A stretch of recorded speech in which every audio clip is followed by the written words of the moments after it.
Olá, seja muito bem-vindo. Estudar a lei de drogas dispensa maiores considerações, porque nós estamos falando da lei penal especial com maior incidência prática. Os dados do DPEM comprovam que o contingente de pessoas que cumprem pena, principalmente pelo artigo 33, que dispõe do tráfico, é realmente muito expressivo. E claro, em razão disso, é uma matéria que não cai, ela despenca nas provas. E o assunto de hoje diz respeito à quantidade de drogas apreendidas. Nós iremos verificar se a grande quantidade interfere na dosimetria da pena, em que momentos ela interfere, quais são as situações que nós podemos ou não configurar um bis in idem. Este é um assunto que nós já encontramos em uma prova para Ministério Público, uma prova para delegado de polícia, e hoje nós iremos trabalhar com uma questão advinda de uma prova para a Defensoria Pública. É um assunto que nós já temos manifestação tanto do STJ como do STF, ou seja, imperdível, imperdível. Acompanhe esse vídeo até o final, porque eu quero trazer agora pontos relevantes sobre este assunto. E antes que você esqueça, inscreva-se agora, é rápido, é fácil, e assim você será avisado de todos os nossos lançamentos. Aproveite depois para maratonar o excelente conteúdo que já está à sua disposição, tanto de direito penal como de criminologia. É rápido, é fácil, inscreva-se e vamos para o estudo de hoje. Pedro foi preso em flagrante delito portando 5 kg de maconha em sua mochila.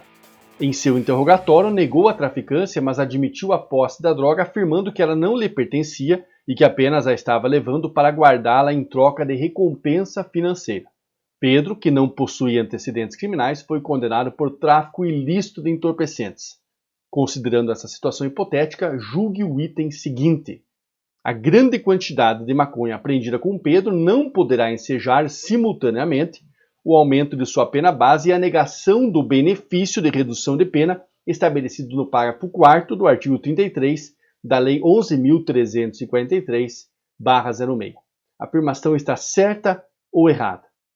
Para que você possa responder essa pergunta, é essencial entender o enquadramento da conduta de Pedro e também a dosimetria da pena, que são os pontos que nós iremos avaliar agora.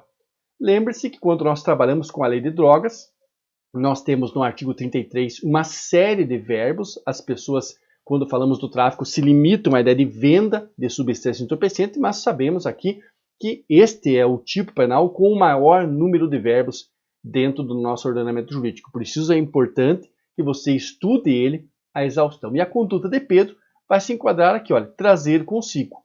A intenção dele depois era guardar em troca de uma recompensa financeira, mas quando ele é surpreendido transitando com 5 kg de maconha em sua mochila, ele é enquadrado nesta conduta, trazer consigo. E é claro que não é só a quantidade de drogas que é considerada para enquadrá-lo no artigo 33. É essencial avaliarmos aqui a conduta, porque eu posso ter um indivíduo com uma quantidade significativa de drogas, comprar dessa quantidade de drogas para consumo próprio, ser enquadrado no artigo 28, que é o usuário. Por isso, este é um outro assunto também especial dentro da lei de drogas, a quantidade de drogas apreendida, para a caracterização do 28 e para a caracterização do 33. Mas nesse ponto agora, como a droga, ele mesmo esclarece que a droga não era para o seu consumo, a droga não era de sua propriedade, ele só iria guardá-la. É claro que ele vai ser será enquadrado no artigo 33. Feita essa primeira observação, nós lembramos que, claro, ainda que ele seja um traficante, tecnicamente falando, nós não podemos colocar tudo numa vala comum. Existem vários níveis de envolvimento com o tráfico de drogas e é por isso que o legislador trabalha com o parágrafo 4º, chamado tráfico privilegiado. Olha que interessante. Nos delitos definidos no caput e parágrafo 1º desse artigo, as penas poderão ser reduzidas de 1/6 a 2/3, desde que o agente seja primário, de bons antecedentes, não se dedique às atividades criminosas, nem integre organização criminosa. Ou seja, por questões de política criminal, existe este trato diferenciado. Existem vários níveis, poderia dizer assim, de traficância, e é claro que o legislador dá uma resposta diferenciada para cada um deles. Cuidado aqui, nós temos uma imprecisão técnica, ainda que a expressão utilizada seja tráfico privilegiado, não é aqui um exemplo de uma privilegiadora, porque quando nós encontramos uma fração, nós estamos diante de uma causa de aumento ou de uma causa de diminuição. Esse é um assunto muito legal que eu já trabalhei em um outro vídeo. Irei deixar aqui a recomendação para você, um dos vídeos inclusive mais acessados do canal, onde eu apresento as diferenças das agravantes, atenuantes, causas de aumento e diminuição, enfim, um vídeo bem didático para você trabalhar e reforçar o seu conhecimento sobre a dosimetria da pena. Mas o ponto que importa é o seguinte: Pedro é primário, ainda que tenha uma quantidade de drogas expressiva, que ele não se enquadra no artigo 28, seja realmente o caso de aplicar a pena do artigo 33, ele é primário, ele não tem um maior envolvimento, conforme esclarece o enunciado. E por isso, nós precisamos saber se a quantidade, além de aumentar a pena na pena base, pode afastar essa minorante. E quando nós consideramos esse ponto, nós verificamos que a afirmação está certa. Configura claro exemplo de bis in idem. Para que você entenda melhor esse assunto, veja a dosimetria da pena. Nós temos o sistema trifásico de Nelson-Hungria, e quando nós avaliamos que a quantidade de droga, esse elemento objetivo, não a conduta, a quantidade de droga é considerada na primeira fase para aumento da pena base, no artigo 33, ela não pode ser novamente considerada para afastar a minorante, porque daí, claro, repito, esta seria uma situação nítida de um bis in idem. A situação, entre aspas, quantidade de drogas apreendida, considerada em dois momentos da dosimetria da pena. Por isso a afirmação está correta. E, inclusive, nós já encontramos manifestação acerca desse assunto específica do STJ.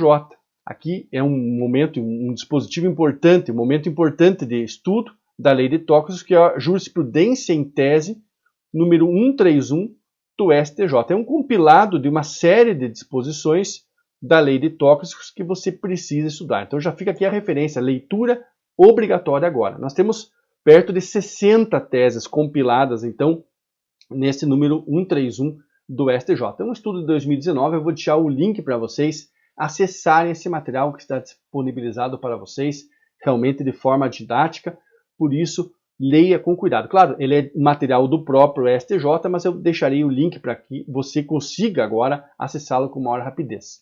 Por isso aqui, especificamente no estudo de hoje, nós trabalhamos com o ponto 45. A natureza e a quantidade de droga não podem ser utilizadas simultaneamente para justificar o aumento da pena base e para afastar a redução prevista no parágrafo 4º do artigo 33 da Lei 11.343. Note, inclusive, que a CESP elaborou a sua pergunta quase que copiando literalmente esta disposição. Por isso é muito importante que, além de estudar o texto legal, você esteja realmente acompanhando sempre a jurisprudência. As bancas trabalham muito com a jurisprudência. Aqui, como nós já comentamos com vocês, já verificamos esse assunto cobrado em uma prova do Ministério Público, uma prova para delegado de polícia, e mais uma vez esse assunto vem à tona agora em uma prova para a defensoria. Tamanha é a relevância prática deste assunto. Agora, cuidado, para encerrarmos o estudo de hoje, você já sabe que realmente a consideração da quantidade de droga não pode ser avaliada em dois momentos da dosimetria da pena, isso é o bis in idem, é o assunto de hoje, mas cuidado para não confundir com outra situação agora, que é o que fecha o estudo de hoje, por isso muita atenção. Nós temos também uma manifestação agora do STF sobre esse assunto, próxima a esse assunto, também relacionada à quantidade de droga apreendida, mas agora aqui olha o ponto, olha a diferença. Não configura bis in idem se, em razão da majoração da pena base, isso levar à fixação de um regime prisional mais gravoso. Porque aqui nós temos realmente uma consideração dessa situação em um momento, que é o momento da pena base, e em razão do aumento da pena base, nós temos, claro, a própria fixação do regime inicial. Então, não é um bis in idem. Na situação da questão, trabalhamos com bis in idem porque eu tenho a quantidade de droga sendo considerada na primeira fase e na segunda fase, e na terceira fase, melhor dizendo. E aqui, nessa posição, aqui nesta situação abordada pelo STF, não. O que você tem é a incidência da quantidade de droga, a quantidade de droga sendo considerada na primeira fase, e em razão dessa consideração, isso levar um reflexo na própria fixação do regime inicial. Então são duas situações distintas. Aqui nós não temos bis in idem e por isso é importante agora que você anote, senão quando isso aparecer na prova você vai confundir. É claro que as bancas, como vocês já sabem, gostam de misturar esses assuntos. Então fique atento a esses pontos apresentados hoje.